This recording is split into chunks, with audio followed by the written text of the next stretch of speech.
Hello, ladies and gentlemen, and welcome to another edition of Pro Wrestling Throwdown. It is June 27th in the year of our Lord 2020. Luke, how are you doing this Saturday? I'm doing all right. Time to talk some wrestling. In studio, producer Max Fury is joining us as well. Max, how are you this Saturday? We're hanging in there.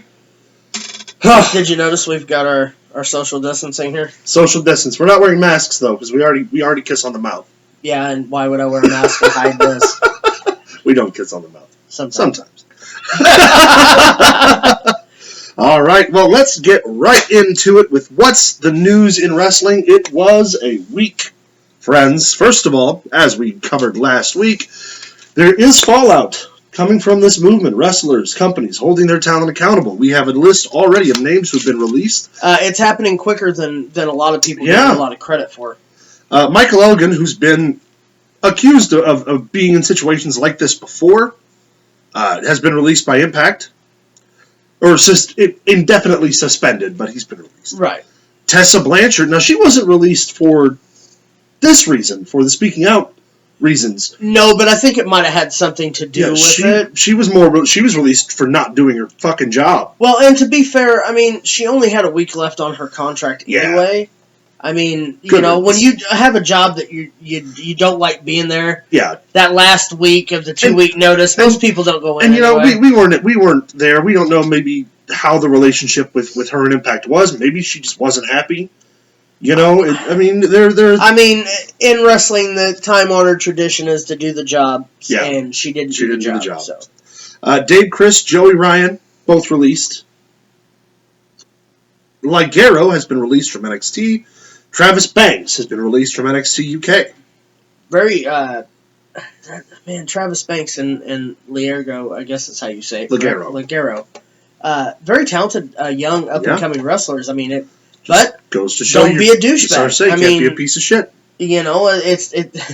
No means no. Not that fucking hard, kids. Velveteen Dream was in a car accident. Yes. A real car accident, not a Jeff Hardy car accident. No. Shut your mouth. His bottle was open, that's the difference. You shut your mouth, too. But no, Velveteen Dream was released from the hospital, though. Yeah. Also, there is rumor out there that Velveteen Dream's on the chopping block. We shall see. Like I said, if proof's in the pudding, then you got to take your medicine, kids. Right. That's what on happens. The wall. How many of these are we going to do here? I don't know. We got to fill time. If it's going to be, it's going to be. Nice, Rick. Randy Orton tweets about wanting to work with NXT talent, includes names like Tommaso Ciampa and Adam Cole. And Ciampa's beard. Ciampa's beard. That's a match all unto itself. Just its whole own deal. I bet it's on the roids. I think it's kind of funny that Orton does that following his disparaging remarks about NXT being a training school. Well, what I understand is this is Randy Orton's way of trying to get the office to take notice of what he's doing. Yeah. All a bait and switch kind of thing, Sure. which Ciampa, Ciampa fell right into it. Yeah, of course. Yeah. I mean, it's not the first time that somebody's went online and said something and then other people were like, we can get noticed for 15 minutes. We can make this. Not that Ciampa isn't noticed. Don't get me wrong. No, I see what you're saying. I mean, people forget about him that he's behind that beard. It's all beard. It's all beard. It's fantastic and gross all at the same time. Yeah. Baron Corbin is not happy about learning about his planned feud for Matt Riddle. Baron Corbin went to say that essentially Riddle hasn't established himself in SmackDown, needs to work with some development talent first. Needed to wrestle, quote-unquote, 5 enhancement guys before he gets a match with Baron Corbin. I don't think Baron Corbin's necessarily wrong about that. Matt Riddle hasn't established himself on SmackDown. Corbin's a top guy on SmackDown. You shouldn't just open the door for Matt Riddle and Corbin because we all know where that feud's going to end. Well, the thing with all that is WWE creative is thinking that they're doing it like they expect people to already watch NXT product. Yeah. There's not a lot of people out there. Yeah. So pretty. There's not a lot of people out there that actually watch NXT that watch WWE or SmackDown. I mean, that's like the older folk. No, I agree. Who's this guy not wearing shoes in the ring? Right. And you can't book like that. He's got to be able to be built like anyone else. Even unless he's carrying cross. I absolutely... He just show up and eat people. Which we are all completely fine Totally fine with. I absolutely hate how much I've grown to like Matt Riddle, considering 6 months ago, I absolutely hated him.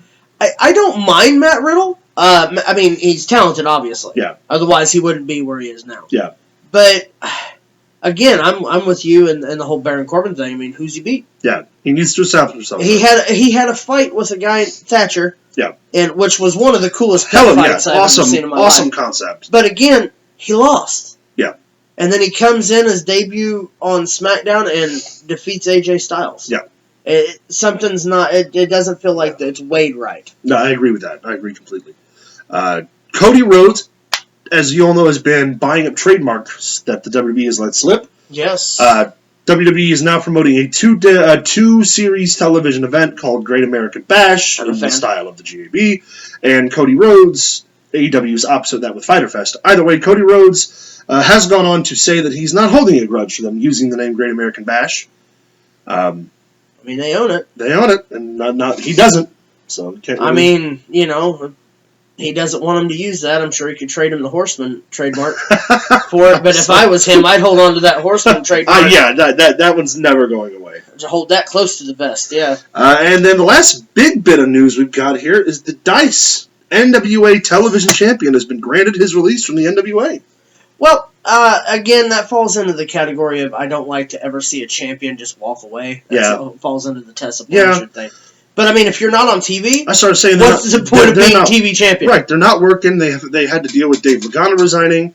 I mean, I'm sure there's a lot going on right now behind the scenes that's going to be hectic for some talent. Well, and technically, I mean, NWA isn't really on television. It's on the internet. Therefore, the title's kind of on the internet. Pointless. Internet championship. Zack Ryder's coming for it. Or however he does that. Well, kids, that's going to wrap us up for the news this week. Sorry it wasn't a more exciting segment. There just ain't shit going on except guys getting fired. Because they fucking deserve it. There's more coming. Good. I truly believe there's more coming. Let us know what you thought about the news by leaving us a comment below, sending us an email at prowrestlingthrowdown@gmail.com, or by finding us on Facebook at facebook.com/prowrestlingthrowdown. And do not forget to subscribe. Smash that subscription button. It'll keep you updated on all of our videos every time they get released. And we'll give you a special shout out if you subscribe this week, in 2 weeks when we come back on our next series of videos. The next ones that come after that. Yes. Because this coming week we're going to do some special episodes. It won't be... Because it's 4th of July, we're taking a break, we're taking a vacation. But you'll still have content. You content-hungry fools. You monsters. Vicious monsters. Vicious bastards. Alright, that's going to wrap us up for the news. Stay tuned for This Week in Wrestling.